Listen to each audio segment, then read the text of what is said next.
Hi, my name is Katerina Dubai.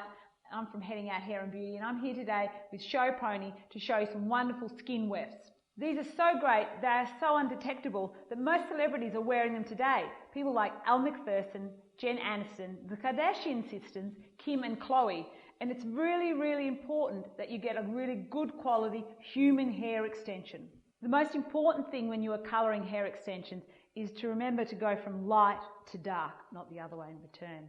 So pick a lighter colour and darken it to match the desired colour you want to go to. With skin wefts, because you use two different pieces and you join them together, you can have two different colours, because once they are joined, they will melt together and brush through, and you will get a beautiful highlighted effect. So you can use matching or corresponding colours to give you a more natural effect. And I'll show you this today as we put them through the hair. The most important thing is the placement of the wefts. It's really, really important because they need to be undetectable and they need to be comfortable to wear, and that's really, really important because they need to look like an extension of your hair. So the easiest thing to do is to divide the hair into sections when they're placed. Firstly, you will take a section from the bottom of the crown area. You need to leave approximately 3 to 6 centimetres from the beginning of the hairline up. And that will vary depending on people's hairlines, and that's really, really important. Also, that you can't start too close to the hairline on the edge, generally leaving 1 finger space or approximately 1 centimetre to 1.5 centimetres away. You will start from the side and work your way across. It's important that when you place them that they go in line all the way across, and you want to minimise the space left between them so that way you maximise the amount that you put in the hair, and that's really, really important. It is also very, very important to work cleanly and neatly, and as you can see with Millie's hair, it's freshly washed, and that's really, really important, but because it's freshly washed, it has lots of little soft flyaway pieces, and you have to be careful when you're placing them in that you don't catch stray hair, because that will be uncomfortable and will pull, and that's not nice to the client. So I'm going to start from the side, working my way across, take a very, very fine section of hair.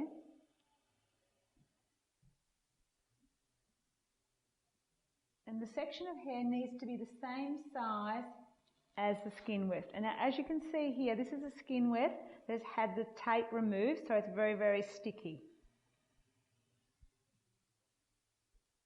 So take a very, very fine section of hair, lifting it up high, place your weft underneath, and using a clip, just secure the weft below. Using your tail comb, lift the hair over the top and down. Using the metal end of your tail comb, press the hair down firmly over the top and release. Using my clip, holding this hair up nice and high.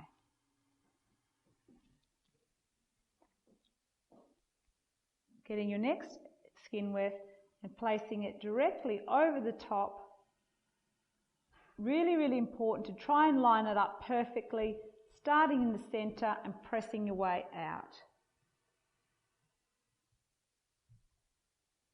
You want it to try and be the perfect match so that both sticky sides meet together and don't leave any on the edge hanging over, because if there's a sticky side hanging over, it will catch the hair. And as you can see, once that's in pretty tight. And you can see with my tugging that Millie's scalp is actually moving, and I'm moving Millie's head. So that is in really, really secure. Okay? And then you repeat the process right across. When you're coming to the side of the hair, it's very easy to just say, okay, I'm just going to put that right across. But that's a little bit too close to the hairline. So, and you can't just leave a big gap like that. So with the natural wefts, it's really, really easy. Measure exactly where it needs to go and just cut a little bit off, and then you'll know exactly where to place it.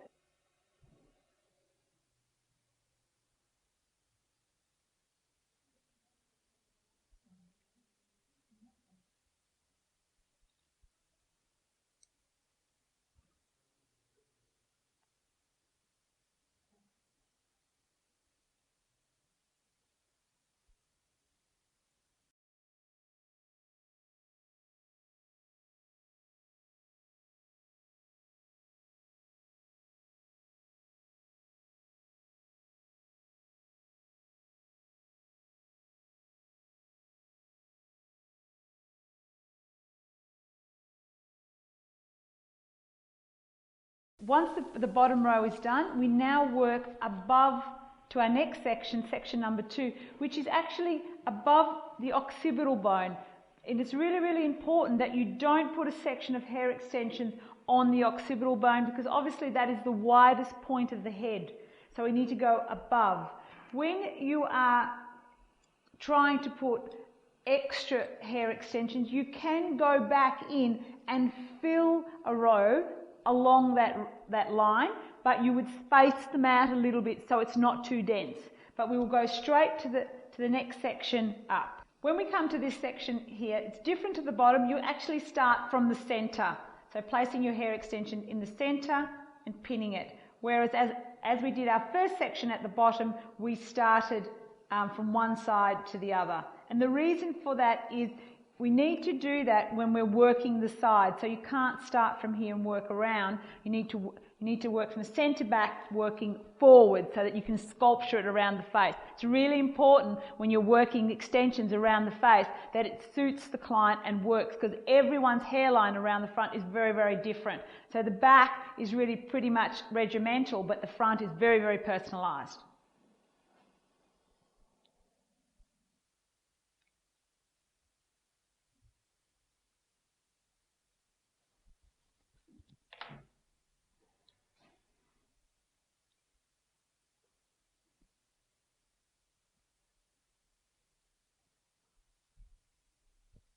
And as you see, as you get the rhythm, it really doesn't take a lot of time. It's just more importantly that you are just trying to be as neat as possible so that they will stay as firmly as you need it. So just working my way around to the other side of the head. Again, small sections.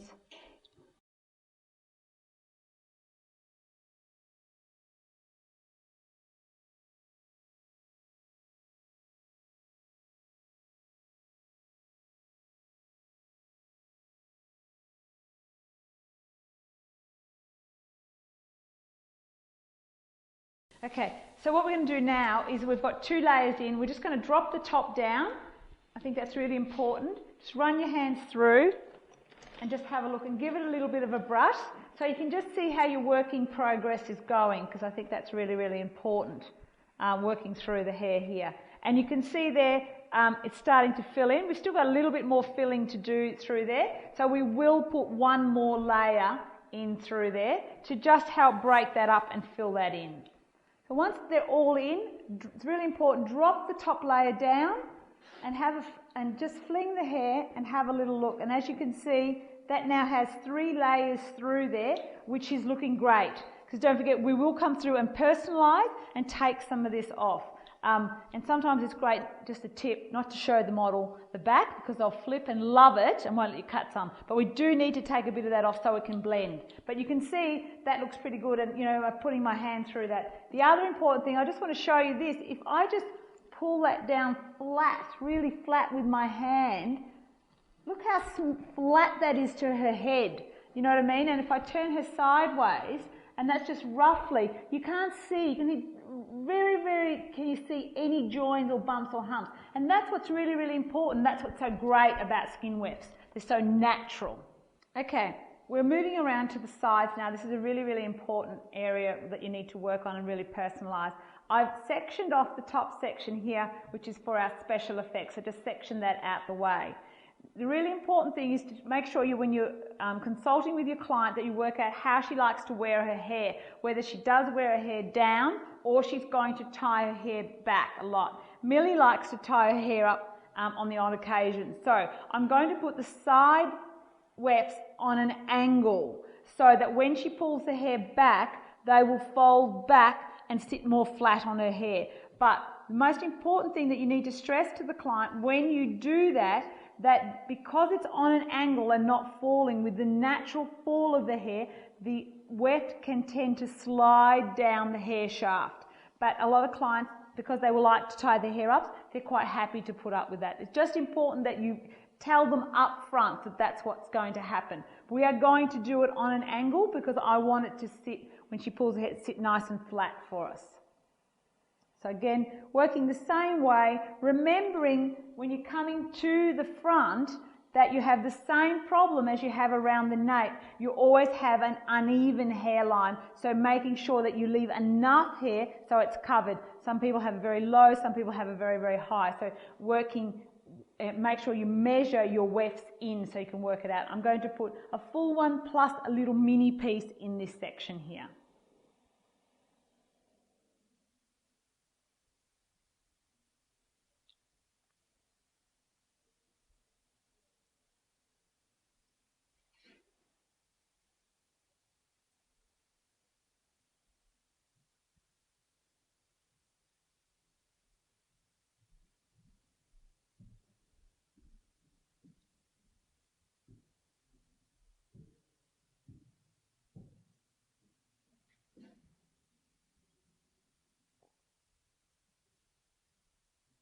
Okay, now we're going to work, and we're going to put one more, we're going to put another row in this side, but what I'm going to actually do here is I'm going to put a two-tone effect.